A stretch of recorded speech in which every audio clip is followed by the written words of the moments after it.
dear student of standard 9th, and welcome to you in the second part of chapter number 2, that is the First World War and the Russian Revolution.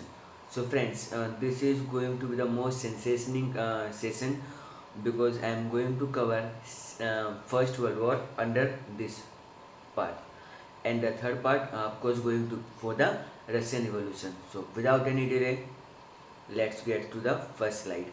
Well, you can see as the topic is written, factor that caused the First World War. There are certain events, there are certain incidents which lead to the whole world toward the First World War, and it is the modern day warfare where the first time modern machine guns, tanks were used. Okay, so there are many such factors are responsible for that. Well, it was started from the 1st of August 1914. So remember, let me bring some marker for you so that you get better idea. You have to remember this date, okay? 1st August 1914. So in this day, the war started and it is lasted for the till 1980. Okay, so I'm just removing it. So friends, um, but as such, from where it has started? Well, it is started from the, again I have to continuously use this marker. Well, it started from the Sudan War. Now what is the Sudan War? Sudan War is took place between the Germany and the France, and इसमें जो Germany जीता था, सो Germany and France के बीच में war के बाद में एक एग्रीमेंट हुआ जिसको हम लोग ट्रीटी का नाम ही लेते हैं, एंड ये ट्रीटी थी आपकी फ्रैंकफर्ट ट्रीटी। ओके, अब ये फ्रैंकफर्ट ट्रीटी में क्या है कि फ्रांस जो हार गया है इसको बहुत सारे पेनल्टी और amount large sum of money Germany को पे करना पड़ेगा। Okay, and not only that, इनके तो बड़े बड़े स्टेट्स जो एरियाज थे लाइक लॉरेंस एंड एप्सेस, ये इनको जर्मनी को हैंड ओवर करने पड़ेंगे। Okay, it is something like that दो कि हमको अपने कोई स्टेट हैंड ओवर करने पड़े, बट ऐसा कभी होगा नहीं ना। तो फ्रांस इस जो बेचती थी, जो अपनी हार थी, जो ह्यूमिलेशन थी, इससे कभी बाहर ही नहीं आ पाया। एंड इसने क्या किया? वेल, यहाँ पे आपको नहीं दिया है पर मैं आपको बताता हूँ। फ्रांस वाले लोगों ने एक एग्रीमेंट साइन कर लिया रशिया वालों के साथ कि इन केस कभी जर्मनी हम पे अटैक करे तो यू कम एंड रेस्क्यू अस, हमारी हेल्प करना। एंड इवन फ्रेंच वाले इवन इस तरह से वो लोग फ्रेंच वाले लोगों ने भी फ्रेंच वालों ने रशिया वालों के साथ एग्रीमेंट किया, एंड फ्रेंच वालों ने ब्रिटेन के साथ भी एक एग्रीमेंट कर लिया। ओके, तो कहीं ना कहीं ये जो बोलते हैं ना कि जो सीड्स होते हैं, बीज होते हैं, वो फ्रैंकफर्ट ट्रीटी से ही शुरू हो गए थे, सीडान वॉर से, एंड वर्ल्ड वॉर हुआ। ओके, बट ऐसे ये तो चलो एक शुरुआत थी, बट और भी बहुत सारे रीजन्स होते हैं that we are going to see now. पहला था इकोनॉमिक फैक्टर। इकोनॉमिक फैक्टर में जैसे कि हम लोग देखते हैं कि पूरे वर्ल्ड पे अभी लगभग मोर देन अप्रोक्सीमेटली 25% पूरी दुनिया पे है ना, उस टाइम पे इंग्लैंड की कॉलोनी हुआ करते थे, एंड वो ज़्यादातर जो कंट्रीज थे वो एशिया और अफ्रीकन कंट्रीज ही थे। बेसिकली इंग्लैंड कर क्या रहा है? यहाँ के कंट्री के रिसोर्सेज को एक्सप्लॉइट कर रहा है, एंड जम के मतलब पैसे कमा रहा है, एंड यही सब दूसरे यूरोपियन कंट्रीज भी कर रहे हैं, स्पेशली जर्मनी। सो कहीं ना कहीं एक जलन की जो भावना होती है अंदर अंदर, वो इन कंट्रीज़ के बीच में देखने को मिल रही है, एंड जर्मनी भी मतलब कंपटीशन कर रहा है।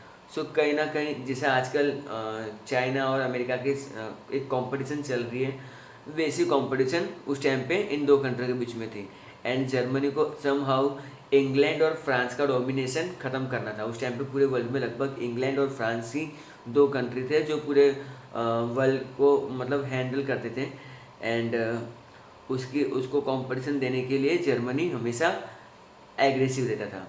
सेकंड जो मेन रीज़न था वो आपको याद रखना है, डेट इज द मिलिट्रिज्म। तो बेसिकली अपनी आर्मी स्पेशली इंग्लैंड बढ़ा रहा है एंड जर्मनी। तो ये दो कंट्री बहुत लीडिंग कर रहे थे। एंड इसके अलावा यहाँ पर फ्रांस, ऑस्ट्रिया, रशिया का भी नाम लिखा गया है। ये सारे कंट्रीज अपना मिलिट्री पावर बढ़ा रहे हैं। से फॉर एग्जांपल अगर हम लोग देख रहे हैं कि हमारा पड़ोसी अगर मिलिट्री पावर बढ़ा रहा है तो हम क्यों ना बढ़ाएं, माइट भी वो पे अटैक करने की सोच रहा हूँ। तो समथिंग लाइक डैट वो सब चीज़ें चलती हैं। एंड सारे कंट्री एक मतलब रेस में शामिल हो जाते हैं, जहाँ पर Japan, Italy and Germany, they all started to train their military and even they are making compulsory training for the people. So production of weapons are increasing on a large scale, and they and if they ask why are you preparing, then they have only one simple excuse, that is for the self defense. If any country attack on us, then we should have the such kind of weapons. So this scenario build the atmosphere for the Second World War, not the second, First World War. So groupism, as I told you, France is defeated, so it does the agreement with the Russia and with the England. So basically they form the allied. This group is I am going to say allied nation, जो अभी हम लोग आगे देखने वाले हैं. Now groupism, secret treaty, ये सब फर्स्ट वर्ल्ड वॉर से पहले होने लगे. एंड बेसिकली पूरा वर्ल्ड दो पार्ट में डिवाइड हो गया था. On one side you will find Germany, Austria, Hungary, Bulgaria and Turkey. इसको हम लोग सेंट्रल पावर्स कहेंगे, लेकिन यहाँ पर कहीं पे उसके बारे में कुछ लिखा नहीं है, बट वो सेंट्रल पावर्स थे. While on the other side you will find England, France, Russia and Japan.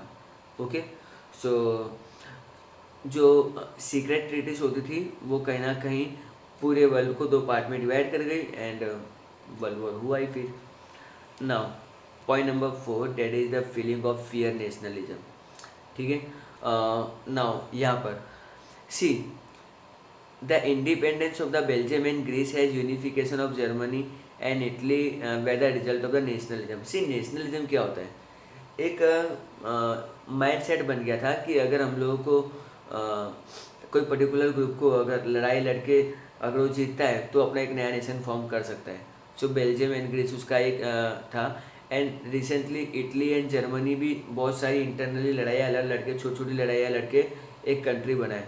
सो कहीं ना कहीं एक नेशनलिज्म की फीलिंग बहुत मतलब टॉप पीक पे थी. एंड कंट्रीज एक दूसरे से जल रही हैं, specially in the case of Germany and England. तो एक एक्सट्रीम जो नेशनलिज्म था ना वो कहीं ना कहीं आगे बढ़ता गया. एंड स्पेशली जो जर्मनी का हेड था सीप कैसर विलियम, ये भी मतलब सोच रहे हैं कि नेशनलिज्म होना चाहिए और हमारी कॉलोनी ज़्यादा फैलनी चाहिए. Actually he was the over ambitious person. Okay, and उसको जो मन में था कि I would be the next world leader, पूरी दुनिया मेरे कदमों के नीचे होनी चाहिए, समथिंग लाइक डैट. सो यही सब जो ऊपर से जो मिलिट्री पावर बढ़ता है तो कहीं ना कहीं एटीट्यूड भी आ जाता है. So this kind of things happens and finally which result in the first world war. Well, आगे जो टॉपिक है that the role of newspaper. So newspaper का भी कोई कम कंट्रीब्यूशन नहीं था. न्यूज़पेपर जो थे वो शांति की जगह एग्रेसिव बातें कर रहे थे. ओके, वो प्रोएक्टिव, एक्सग्रेगेटेड, फॉल्स राइटअप, एक तरह से जहर उगलना का काम ही कर रहे थे. सो इवन वो माहौल को ठंडा करने की जगह माहौल को और भी एक्सप्लोर कर रहे थे. एंड समटाइम्स कोई हारमोनी की बात नहीं है, कोई पीस की बातें नहीं है. एंड न्यूज़पेपर मतलब लोगों को और मतलब उकसा रहे हैं फॉर द वॉर. एंड वो उन लोगों को तो ऐसा लगता है कि वॉर होगा तो ही हम लोग आगे बढ़ पाएंगे. And philosophy of a war. So as I told you कि ये लोगों का बस वॉर इज़ वेल, ऐसे स्लोगन दिए जाते थे, वॉर इज़ वेलफेयर, है ना. आगे जर्मन राइटर टॉट्स का तो ऐसा कहते हैं कि only the mighty deserve to lead. इनको मतलब क्या है कि जर्मन लोग हैं वो सुपीरियर हैं, उनको ही जीने का अधिकार है एंड ऑल डेट. आगे कोर्स स्लोगन है, war alone is a national need by Nietzsche. Maybe ये मेरी जर्मन नाम है, so I am not able to pronounce it properly. तो and a German writer expect war is a sacred work, है ना. तो इस तरह की चीज़ें क्या कर रही है, माहौल ख़राब कर रही है. बट कोई भी चीज़ एकदम से शुरू नहीं होती है, there need to be some immediate cause. And ये इमीडिएट कॉज कैसे हुआ? वेल, ये हुआ prince of Austria. Prince of Austria यानी जो युवराज होते हैं, ये और उनकी वाइफ, इनको एक सर्बियन टेररिस्ट ऑर्गेनाइजेशन के लोगों ने मार दिया। एक्चुअली ये लोग अपने कंट्री से परेशान थे एंड इनको भी अपना नेशन चाहिए था, बट समहाउ इस जो ऑर्गेनाइजेशन थी इसको हम लोग ब्लैक हैंड कहेंगे। एंड जैसे ही एंड इनको जो ऑस्ट्रियन जो ब्लैक हैंड वाले जो थे सर्बियन टेररिस्ट, इनको बैक हैंड मिलता था सर्बिया से। तो ऑस्ट्रिया ने ब्लेम किया सर्बिया को एंड सर्बिया को कहा, अल्टीमेटम दे दिया। अल्टीमेटम मीन्स एक तरह की धमकी होती है कि आपको 48 आवर्स के अंदर इनको हैंड ओवर कर दो, वरना तुम्हारा पूरा कंट्री हम लोग कैप्चर कर लेंगे। अब कोई छोटी मोटी किलिंग के लिए अपने देश को ही दे देगा। सो सर्बिया ने तुरंत ही हेल्प मांगी, ओके, अपने फ्रेंड से। सो सर्बियन पीपल भी इसको कोई लाइटली लिया और कुछ ज़्यादा उस पर ध्यान दिया नहीं। So without I am reading the second last line, without listening to the anything from Serbia, Austria declare war on Serbia. अब आप लोग सोचिए, ऑस्ट्रिया में इतनी हिम्मत कहाँ से आ गई कि उसने डायरेक्टली सर्बिया पे वॉर अटैक डिक्लेयर कर दिया। वेल, ऑस्ट्रिया का एंड जर्मनी का एक एग्रीमेंट था, ओके। जर्मनी बोला, don't worry, we are with you, do whatever you want to do. And यहाँ से हमारा वर्ल्ड वॉर का रंगारंग कार्यक्रम शुरू होता है, फर्स्ट वर्ल्ड वॉर, ओके। चलो अब वॉर के अंदर घुस जाते हैं। तो फर्स्ट वर्ल्ड वॉर में 24 नेशंस ने पार्टिसिपेट किया था, ओके। इन लोगों ने सेंट्रल पावर्स की जगह एक्सिस नेशंस का यूज़ किया है। बाकी allied nation, 24 nation support the allied nation. तो पूरा वर्ल्ड का जो मेजर 24 कंट्रीज थे वो एलाइड नेशन की तरफ से थे एंड एक्सिस नेशंस की तरफ से 4 नेशंस थे। इनिशियली देखने जाए ना तो जर्मनी बहुत स्ट्रांगली डोमिनेट कर रहा था एंड उसने यूरोप के सभी एरियाज़ को कैप्चर कर लिया था। फ्रेंच आर्मीज को तो ऐसी की तैसी करके रख दिया, उसको पूरा बर्बाद कर दिया। इवन इनके पास सबसे इनका स्ट्रॉन्ग पॉइंट था वो थी इनकी सबमरीन। तो उन्होंने एलाइड नेशन की बहुत सारी शिप्स को डिस्ट्रॉय कर दिया and all date.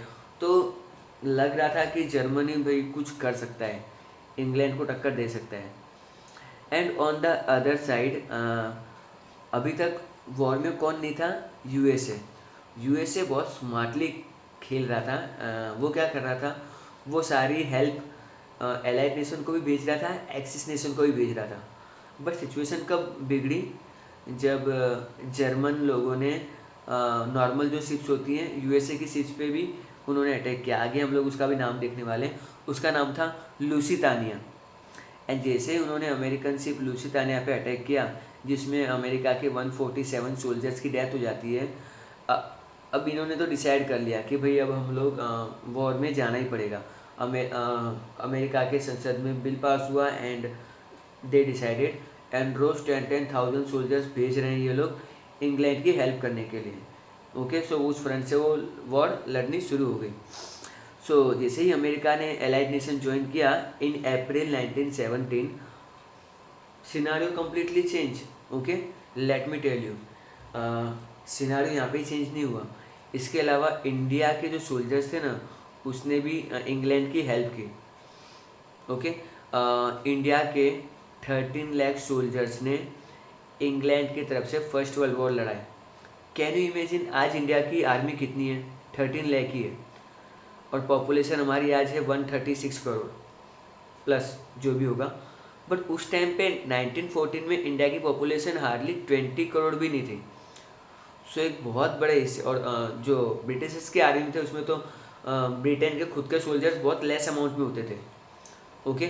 So later बाद में Panama, Greece, Cuba, China, Siam, ये सारे देशों ने एलाइड नेशन को ज्वाइन कर लिया। जैसे एलाइड नेशन स्ट्रांग होता गया and on the other side जो जर्मन लोगों का जो बेस्ट फ्रेंड था, जो रशिया के सामने जो अटैक कर रहे थे, उनको रशिया के फ्रंट से अब उनको वॉर लड़ने की ज़रूरत ही नहीं है, वो सीधा कर रहे हैं। बट अमेरिकन ट्रूप्स के सामने ज़्यादा दिन तक नहीं स्टैंड कर पाए। And finally scenario completely change हो गया। बल्गेरिया इन सितंबर 18, Turkey and Austria in October 1918 join the allied nation. Well, Italy पहले है ना एक्सिस नेशन के साथ था, लेकिन बाद में उसने स्विच करके एलाइड नेशन की तरफ आ गया। जर्मनी ने फाइनली सरेंडर कर दिया एलाइड नेशन के सामने, एक सीजफायर ट्रीटी साइन की गई और वॉर का रंगारंग कार्यक्रम फिनिश। लड़ाई से पहले क्या हुआ था, लड़ाई में क्या हुआ, तो लड़ाई के बाद क्या हुआ वो भी तो देखना पड़ेगा ना। वेल, वो आएगा हमारा next topic, that is the effect of the first world war and immediate effect. Immediate effect में क्या आएगा, let's see lots of destruction take place, है ना, destruction of man and material. यहाँ पे कहा गया है कि अप्रोक्सीमेटली 6.5 करोड़ लोगों ने पार्टिसिपेट किया था इस वॉर में, जिसमें 1 crore died and about 2 crore were injured and 70 lakh people were permanently handicap, या तो उनका कोई बॉडी के हाथ या पाँव टूट गए। बट मैंने एक रिसर्च किया है तो उसमें 1.3 करोड़ था, ओके, जो बहुत ज़्यादा है। 1 करोड़ एंड 30 लाख लोग भी कम नहीं होते हैं। And more number of people died due to the starvation. फिर एपिडेमिक फैली, स्पेनिश फ्लू, आपको पता है अभी तो कोरोना वायरस चल रहा है, बट स्पेनिश फ्लू फैला एंड स्पेनिश फ्लू ने अप्रोक्सीमेटली 5 करोड़ लोगों की जान ली थी at that time. And war के पीछे, क्योंकि ऑलरेडी उन लोगों ने इतने पैसे की ऐसी तैसी कर दी है, तो एपिडेमिक के पीछे ध्यान देने की ज़रूरत ही नहीं है, ओके। एपिडेमिक के टाइम पे उन पर ज़्यादा पैसे थे भी नहीं, और ऑफकोर्स इससे बहुत लोग की जान गई, स्पेशली इंडिया में भी। अब हम बात करते हैं सोशल चेंजेस। जैसे ही वॉर ख़त्म होता है तो गवर्नमेंट के पास बिल्कुल पैसे नहीं होते हैं और गवर्नमेंट को बहुत ज़्यादा प्रॉब्लम होती है ना। ये तो चलो जो हारे हुए नेशन है उनकी कंडीशन तो और भी ख़राब होगी। सो जैसे ही वॉर के बाद में इंग्लैंड में सेंसस होता है ना, तो उस टाइम पे फीमेल्स, नंबर ऑफ मेल्स बहुत कम हो गए थे।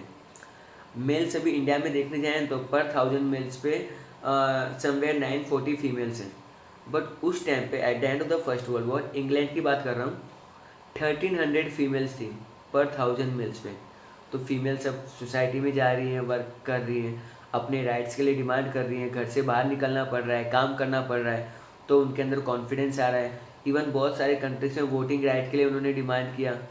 बट और भी बहुत सारे इश्यूज आने लग गए, खाने की प्रॉब्लम आने लग गई, अनएम्प्लॉयमेंट एक मेजर इशू हो गया, ओके। एंड इवन बच्चों की कंडीशन तो हम बोल ही नहीं सकते हैं, बहुत ही पैथेटिक हो गई थी। वेल, सबसे बड़ी चीज़ जो after the first world war हुई थी, that is the treaty of Vercel, जो हुई थी जून 1990 में, ओके। अब ये वर्सेल ट्रीटी क्या है?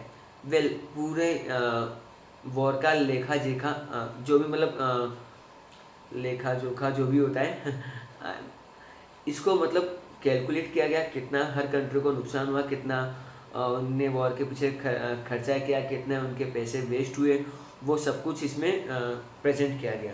Now treaty of Vercel, again first world war के एंड में जर्मनी जो था उसको पूरे वॉर का विलन माना गया, okay. And Paris peace process के अंडर में 58 कमीशन फॉर्म किए गए एंड 145 सेशंस होने के बाद फाइनली पेरिस में मिरर पैलेस है, जो मेन सिटी थोड़ा बाहर है, वहाँ पर ये पेरिस पीस प्रोसेस स्टार्ट होता है। एंड इसको हम लोग कहेंगे ट्रीटी ऑफ वर्सेल। मैं ज़रा इमेज को एडजस्ट कर लेता हूँ, ओके। सो इसको हम लोग कहेंगे ट्रीटी ऑफ वर्सेल। एंड इसके बाद क्या हुआ, जोग्राफिकल बाउंड्री चेंज की गई, तो रीजनल अरेंजमेंट होने लगा। अब ये डिसाइड किया गया कि आगे फ्यूचर में हम अपने ट्रूप्स में अपने आर्मी के सोल्जर्स को कम करेंगे, बराबर। फिर जो कंट्रीज ने वॉर लड़े, ऑफकोर्स जर्मनी उसके लिए मेन विलन है, वो अब वॉर फाइन पे करेगा और बहुत सारे प्रोविज़न है। वुड्रो विल्सन जो अमेरिका के प्रेसिडेंट हैं, उन्होंने भी इस चीज़ को अच्छे से समझा। एंड उनके साथ थे British prime minister Lloyd George, French president कैमेल्को, इटली प्रेसिडेंट ऑरलैंडो, ठीक है। तो ये सब लोगों ने मिलकर किया। अब जर्मनी पे 6.5 बिलियन पाउंड का वॉर इम्पोज किया गया। पता ही अमाउंट कितनी बड़ी है। जर्मनी को ड्यू डेट्स दे दी गई कि ये डेट्स को आपको इतनी इतनी अमाउंट पे करनी है। और ये पता है कब फिनिश हुई? होगी 2010 में। सो अभी रिसेंटली 2010 में है ना, जर्मनी ने अभी भी वॉर फाइन पे किया है, अपना सारे डेप्ट क्लियर कर लिए हैं। ओके, ये भी सब एक एक इम्पोर्टेंट फैक्ट है। अच्छा, जर्मनी को और क्या क्या सहना पड़ा? जर्मनी के जो सबसे इम्पोर्टेंट एरिया थे ना, जो रूर रीजन था, वो उसको वापस फ्रेंच वालों को देना पड़ा। अच्छा, अब जर्मनी की जितनी भी टेरिटरीज हैं अफ्रीकन और एशियन कंट्री में, अब वो सारी उनको इंग्लैंड को हैंड ओवर करनी पड़ेगी। ओके, एंड इवन उनका जो मिनरल रिच एरिया था वो भी अब उनको हैंड ओवर करना पड़ेगा। इवन उनको सी रूट्स भी अब नॉर्मली उनके लिए ओपन करने पड़ेंगे। एल्सेक एंड लॉरेंस जो उन्होंने फ्रांस से जीते थे सीडान वॉर में इनिशियली, वो भी उनको वापस हैंड ओवर करने पड़े। समझ रहे हो? अब मान लो मैं German, I am a German, so हमारे सारे रीजन ले गए, हमारी सारी टेरिटरी ले गए, इवन हम पे दुनिया भर का वॉरफेयर डाल दिया। अब जहाँ से हम लोग इनकम जनरेट कर सकते हैं, जो हमारे जो स्पेशल एरियाज हैं, वो भी ये लोग ले जा रहे हैं। समझ रहे हो? और अब हम कुछ कर भी नहीं सकते। एनी हाउ, फिर बाद में इतना मतलब किया। एंड इवन जो उनका जो सबसे मेजर एरिया था जहाँ से जो लोग कोल और आयरन की माइनिंग करते हैं, वो एरिया भी वो लोग को हैंड ओवर करना पड़ा, but for the limited time. तो अब बेचारे जर्मन कुछ कर भी नहीं सकते। एनी हाउ, अब भुगतना ही पड़ेगा। So this is the last part, that is the long term effect. जैसे ये ट्रीटी ऑफ वर्सेल हुई ना, तो कहीं ना कहीं जर्मनी को अंदर से फील हुआ कि ये कुछ ज़्यादा ही गलत हो गया। ओके, एंड यही ट्रीटी आगे जाके सेकेंड वर्ल्ड वॉर की एक मेजर वजह बना। जैसे sedan war first world war का रीजन बना, same way treaty of Vercel actually में ये हुआ। रिसेंट डेवलपमेंट ये हुआ कि फिर एक लीग ऑफ नेशन फॉर्म हुआ। फर्स्ट वर्ल्ड वॉर के बीच में से ही रसिया मूव आउट कर जाता है, और क्योंकि उसके इंटरनल मैटर्स हैं, वो हम लोग अपने नेक्स्ट सेशन में देखेंगे। एंड ठीक है, और रशिया को फिर लीग ऑफ नेशन में जगह नहीं मिली। लीग ऑफ नेशन फॉर्म हुआ, लेकिन बहुत सारे कंट्री उसको ज्वाइन, उन्होंने मतलब कंट्री को ज्वाइन नहीं करवाया and all that. So I hope आपको ये फर्स्ट पार्ट जो फर्स्ट वर्ल्ड वॉर का जो सेशन था आज का, आपको इंटरेस्टिंग लगा होगा। Thank you very much, and tomorrow we are going to cover the Russian revolution also. Hope so you guys are enjoying. Thank you very much and have a nice day.